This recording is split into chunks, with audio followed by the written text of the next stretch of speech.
Hi everyone, my name's Dave Betts, and today I'm going to talk to you about dynamics. Now, what I'm not going to do today is talk about the theoretical terms, you know, the P's and the F's and so on. We'll talk about that more in a music theory lesson. But for now, I want to talk to you about the importance of dynamics. So when we talk about dynamics, we're talking about how loud or how softly you're playing a piece of music. So we have a whole bunch of options available to us. So let's say we took a D5 chord, a D5 power chord. Listen to the range of volume that we can play.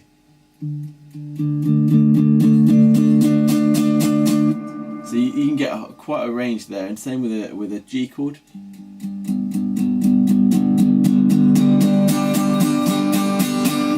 It's a big range, and so chords are particularly powerful, especially if we're using palm muting or just playing more gently, playing softer. Dynamics can also be affected by the pick we're using or whether we're finger picking. So for example, have a listen to this. This is me picking really gently with the tips of my fingers. And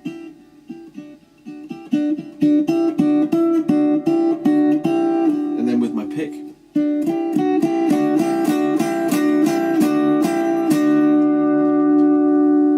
So we have a whole range available to us as a guitarist. The question is, how do we know how to use dynamics? Well, the answer is really quite simple. We have to listen. We simply use our ears and listen to what the rest of the band is doing. One of the things that frustrates me most as a musician is when you hear musicians who are completely oblivious to the other instrumentalists around them. And that happens a surprising amount. Don't be like that. Always listen to what's going on around you. If they're playing quietly, you play quietly too. If they're playing loudly, you play loudly too. Only ever play as much or as little as you need to play to add to the song. So let's take an example. Let's say we're playing a quiet verse and we're playing 6-4-1-5 in the key of G. So that is E minor C G D.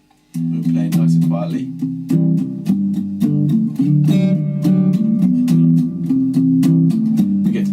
It starts to build.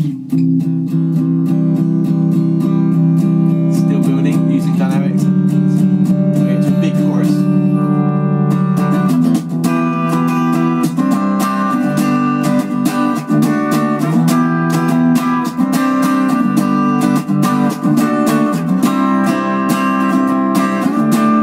And back to quiet again. So you get the idea. You can create this whole range. So I like to think of it as like if I imagine a graph, and it following that graph up and down, and it creates that musical interest that is a bit lacking if we just play at one volume all the way through. Okay, and that's it. So we're either going to play loudly or softly or somewhere in between. Perhaps think about playing at different levels. In our youth band, we think of level 1 as being the quietest, level 2 as being somewhere in the middle, and level 3 as being full volume. But maybe you can think of something else that works for you.